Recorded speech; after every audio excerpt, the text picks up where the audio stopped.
Embedded சிஸ்டமில் square waveform, triangle waveform, sawtooth waveform இந்த மாதிரியான வேவ்ஃபார்ம் ஜென்ரேட் பண்ணுறதுக்கு நம்ம டிஏசி யூஸ் பண்ணலாம். ஸோ டிஏசி யூஸ் பண்ணி இப்போ என்ன பண்ணுறோம் அப்படின்னா, நம்ம வந்துட்டு ஒரு பட்டனை ப்ரெஸ் பண்ணும்போது நமக்கு வந்து ஸ்கொயர் வேவ்ஃபார்ம் அப்படின்றது ஜென்ரேட் ஆகுது. அடுத்து வந்து பார்த்திங்கன்னா அடுத்த ஒரு பட்டனை ப்ரெஸ் பண்ணும்போது சாடூத் வேவ்ஃபார்ம் வந்து ஜென்ரேட் ஆகுது.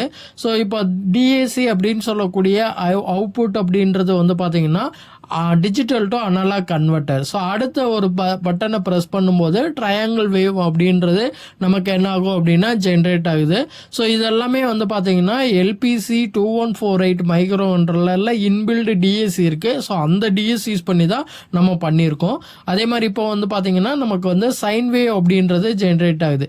ஸோ அந்த சைன் வேவ் அப்படின்றது வந்து பார்த்தீங்கன்னா நமக்கு வந்து ஸ்டெப் பேஸ் வந்து அதாவது ஸ்டெப் பை ஸ்டெப்பாக தான் நமக்கு வந்து சைன் அப்படின்றது கிரியேட் ஆகும். ஸோ இந்த மாதிரியான பல்சஸை நம்ம வந்து கிரியேட் பண்ணுறதுக்கு நம்ம டிஏசி அப்படின்னு சொல்லக்கூடிய டிஜிட்டல் டு அனலாக் கன்வெர்ட்டர் வந்து நம்ம யூஸ் பண்ணலாம்.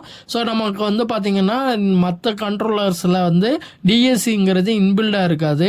நம்மளோட எல்பிசி 2148 மைக்ரோ கண்ட்ரோலரில் இன்பில்டாக டிஏசி இருக்கிறதுனால அந்த டிஏசி யூஸ் பண்ணி இந்த மாதிரியான வேவ் ஃபார்ம் வந்து நம்ம ஜென்ரேட் பண்ணிக்க முடியும்.